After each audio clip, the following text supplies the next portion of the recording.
Érica, e hoje o nosso grupo vai apresentar sobre o tema Sentido e Percepção Visual.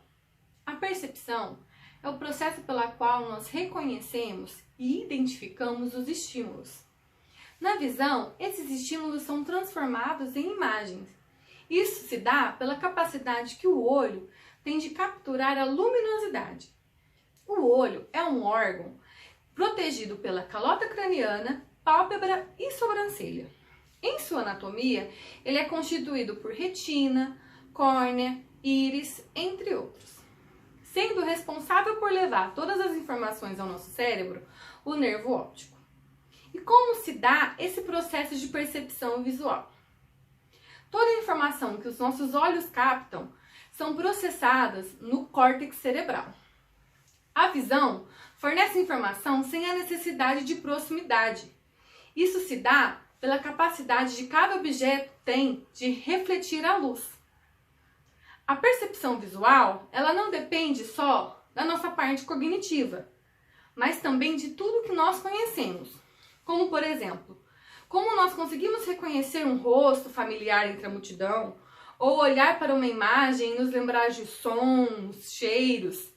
Isso se dá por tudo aquilo que nós capturamos e guardamos em nosso cérebro, o que nós chamamos de conhecimento.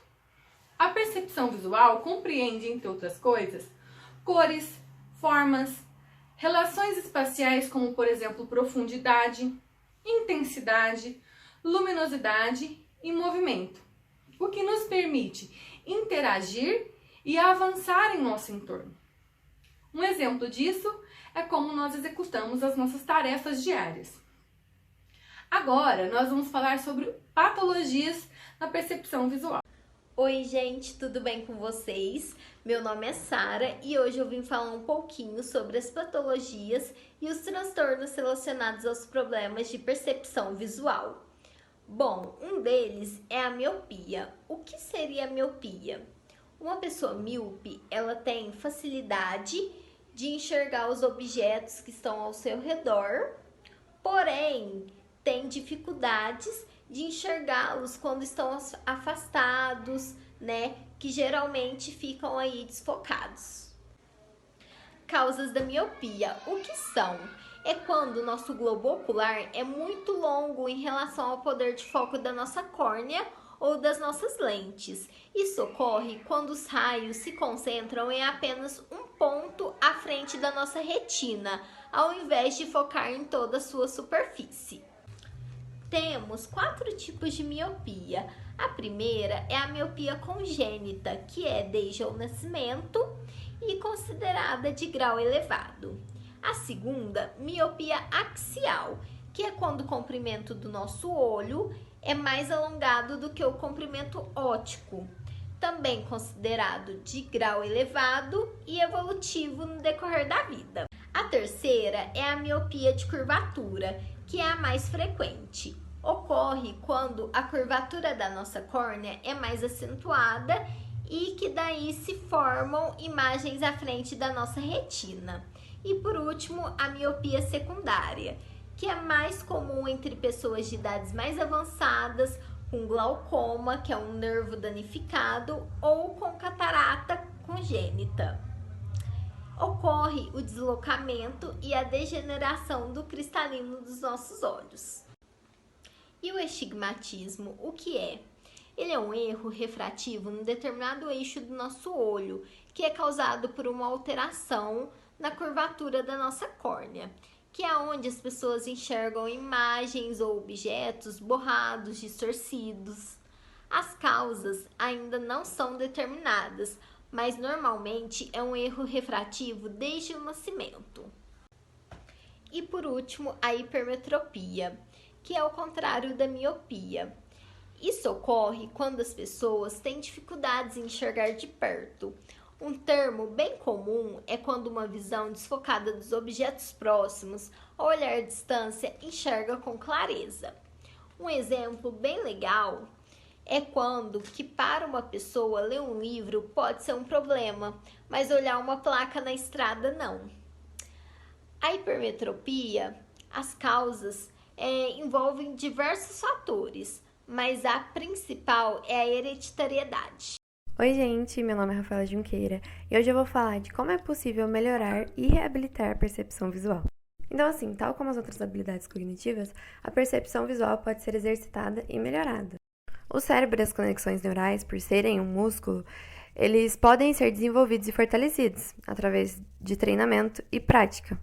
Por isso, é possível melhorar a capacidade de percepção visual de uma pessoa ao treinar e exercitar com frequência as conexões neurais corretas. À medida que a capacidade de percepção visual melhora, você terá a possibilidade de enviar informações dos olhos ao cérebro de forma muito mais rápida e eficiente. Então, essa imagem é um exemplo de como a nossa percepção visual funciona, como ela assimila as coisas muito facilmente, muito rápido. Então, agora eu vou falar de alguns exercícios muito simples que a gente pode fazer para melhorar a nossa percepção visual. Então, primeiro é ficar sentada, sem óculos, sem lente de contato e olhar para cima 20 segundos, piscando normalmente, e depois olhar para baixo mais 20 segundos, piscando normalmente também. Depois olhar para o lado direito por 20 segundos, enfim, piscando normalmente. E depois olhar para o lado esquerdo por 20 segundos. E se você quer mesmo melhorar a sua percepção visual, você deve fazer esses exercícios todos os dias, pelo menos 2 vezes ao dia. E em cerca de 4 a 6 semanas, você já consegue melhorar, sentir diferença na sua percepção visual. Quanto aos tratamentos e reabilitações, há diversos tipos, sendo bem específicos para cada problema. Enquanto algumas doenças, como glaucoma em seu estado inicial, pode ser tratado com uma solução líquida, outras, como a catarata, pode exigir até cirurgia. E, por exemplo, existem exercícios que podem ser usados para melhorar a visão turva e embaçada, porque alongam os músculos que estão ligados à córnea, o que, consequentemente, ajuda no tratamento do astigmatismo. Então é isso, se você quer garantir a saúde dos seus olhos, você precisa fazer os exercícios, precisa usar óculos de sol e beber muita água. Esse foi meu trabalho, espero que tenham gostado. Beijo! Oi, gente, meu nome é Rayane e eu vou falar para vocês um pouquinho sobre a linha do tempo do desenvolvimento visual. Nos primeiros meses de vida, nosso sistema visual ainda está em desenvolvimento, então do nascimento até a maturidade, nosso olho ele se amplia cerca de 3 vezes e grande parte desse processo de desenvolvimento se encerra aos 3 anos de idade. Ao nascer, nosso sistema visual ele tem algumas características. Por exemplo, nossa pupila não consegue dilatar totalmente. O bebê é moderadamente hipermetrópe, a gente apresenta algum grau de astigmatismo e o cristalino do nosso olho é praticamente esférico. Nos 3 meses tem início o controle cortical dos nossos movimentos oculares e da cabeça, e essa integração torna possível o deslocamento de atenção. Também, na maior parte do tempo, os nossos movimentos oculares são coordenados. E o sistema neural do circuito ventral e dorsal trabalham juntos para contribuir para o comportamento visual do bebê. De 5 a 6 meses de idade, o bebê consegue examinar objetos em suas mãos. Por mais que, às vezes, os movimentos oculares sejam descoordenados, eles se tornam mais suaves. O bebê ele se interessa por figuras geométricas e é capaz de observar atividades ao seu redor. Também pode desfocar o olhar de perto para longe com mais facilidade, de 3 pés a 1 metro de distância. E agora vamos continuar falando mais um pouco sobre o desenvolvimento da visão.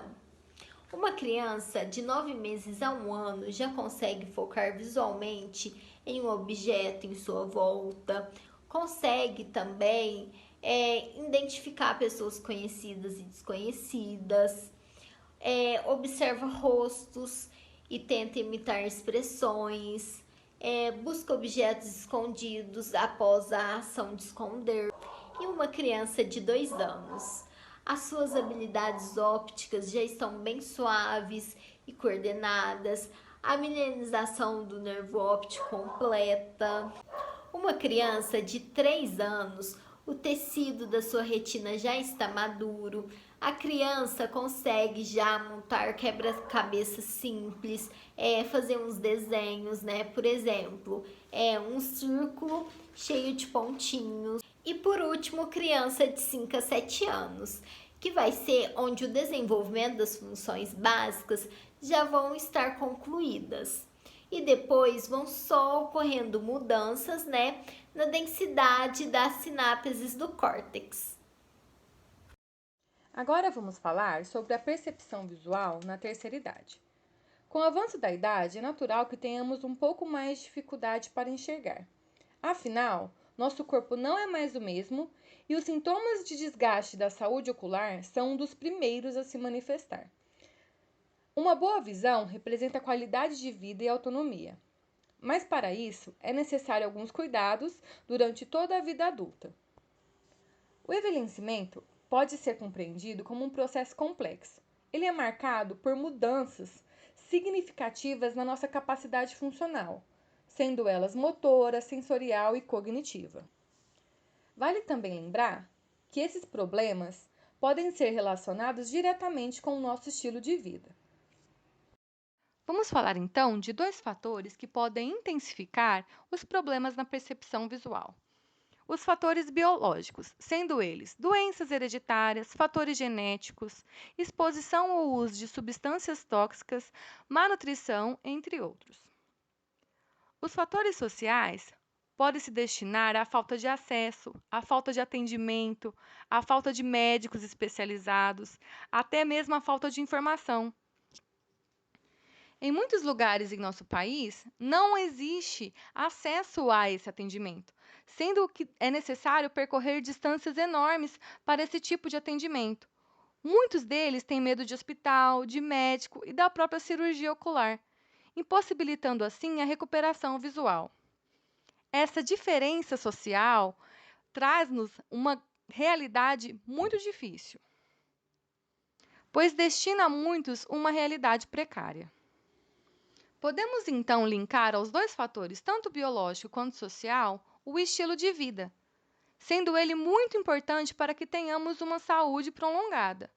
Cuidados com alimentação, exercício físico, boas leituras fazem com que o processo de envelhecimento seja menos nocivo para o corpo humano. É estimado que uma pessoa de 60 anos recebe apenas um terço de luz comparando-se com uma pessoa de 20 anos, e que uma pessoa de 20 anos recebe 6 vezes mais luz que uma pessoa de 80 anos. O declínio da acuidade visual se inicia aos 40 anos, provocando a diminuição da percepção e a dificuldade de se adaptar ao brilho, o que dificulta a percepção de cores e de objetos próximos. A perda do campo central e periférico da visão é um dos problemas enfrentados na terceira idade, em especial para quem sofre com diabetes. Também deixamos aqui um incentivo a cada um de nós a manter os nossos exames periódicos em dia, fazendo assim todos os cuidados necessários. Lembrando que a prevenção é sempre o melhor tratamento. Procure um médico de sua confiança e sempre mantenha seus exames em dia. Boa noite, meu nome é Rafael e hoje eu vou falar um pouco sobre como a privação de sono pode impactar na sua capacidade perceptiva visual. Como é de senso comum, o sono pode impactar gravemente todo o corpo, partindo desde o físico ao psicológico. É, com o sistema visual não seria diferente, e as áreas em específico mais afetadas seriam o córtex parietal, o córtex visual e o córtex inferotemporal. Infelizmente, o desgaste que o cansaço causa nessas áreas, ele vai gerar uma série de consequências negativas, tal como a geração de imagens irreais na sua retina, ou seja, você vai passar a ter uma visão turva ou levemente duplicada. Eu acho que todo mundo já chegou numa situação de exaustão e pôde vivenciar isso. Outro ponto importante de citar seria a flutuação pupilar, que, bem, o que seria isso? Seria uma instabilidade no tamanho da pupila.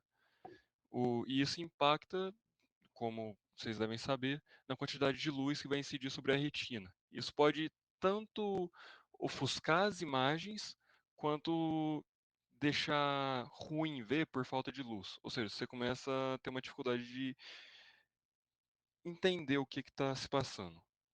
Como principais consequências, podemos citar a redução da sua percepção, ou seja, tudo aquilo que você percebe visualmente sem estar focando, e a sua capacidade de interpretar o pouco que você vê.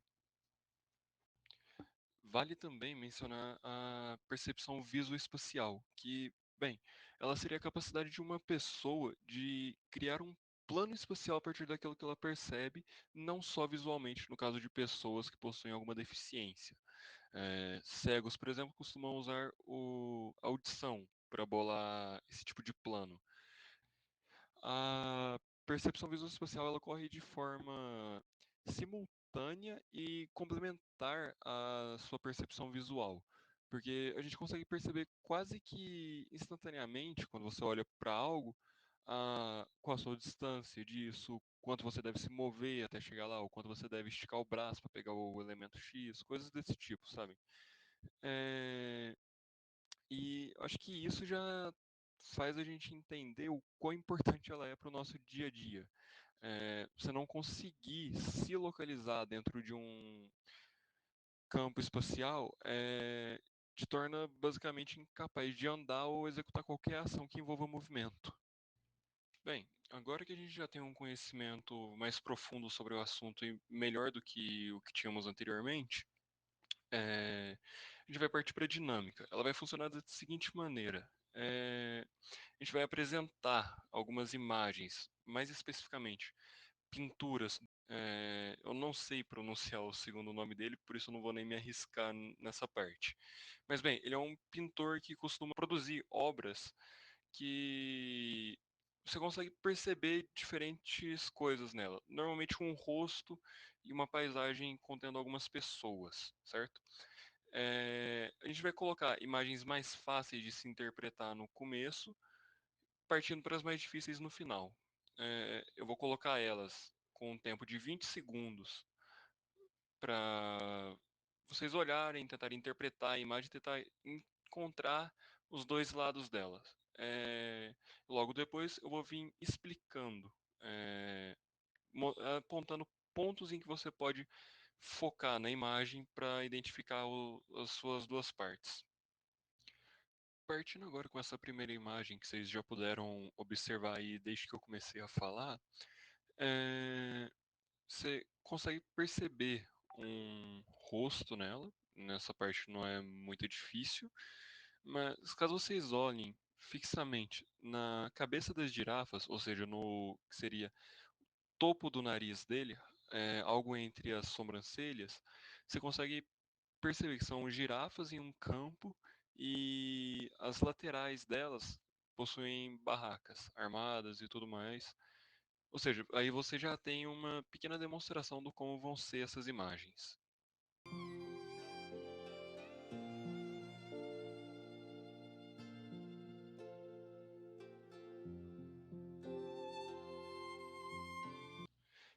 Nessa imagem, como visto na legenda, pela maioria de vocês, acredito eu, foi representado o rosto de Van Gogh. E para quem não conseguiu identificar as duas faces, bem, basta olhar fixamente ao nariz do rosto que você vai conseguir relacionar todo o resto da imagem. Basicamente, o nariz seria Van Gogh sentado observando aquela mulher que a gente já conhece, que ele tinha uma espécie de paixão platônica por ela, caminhando logo abaixo.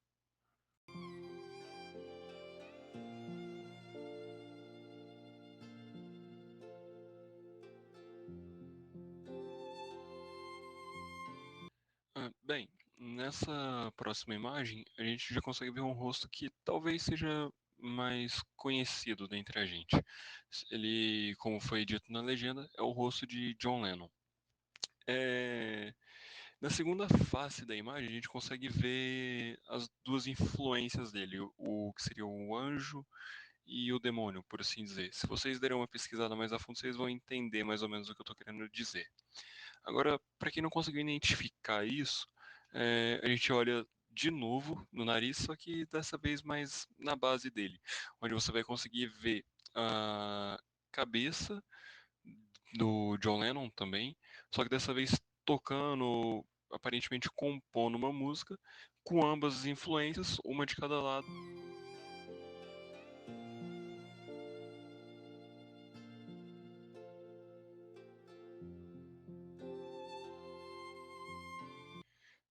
Agora, com essa terceira imagem, a gente tem um rosto que esse com certeza viralizou bastante nos últimos meses, principalmente agora com uma nova temporada da série La Casa de Papel.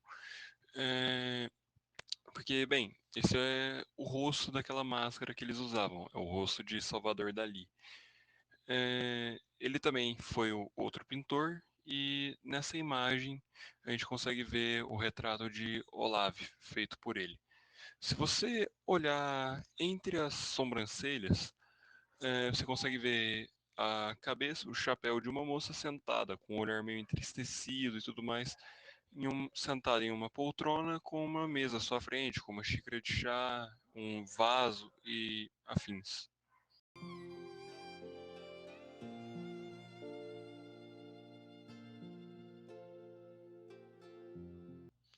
Com essa obra, agora a gente tem a representação do rosto de Charles Darwin. E para quem não conseguiu identificar a segunda face, basta olhar ali na região entre a base do nariz até o queixo, mais ou menos, onde você vai conseguir localizar da cabeça a cintura de uma moça sentada em um banco, acompanhada de mais um senhor, ambos lendo um livro e tudo mais. A partir daí você já consegue se situar com o resto da imagem.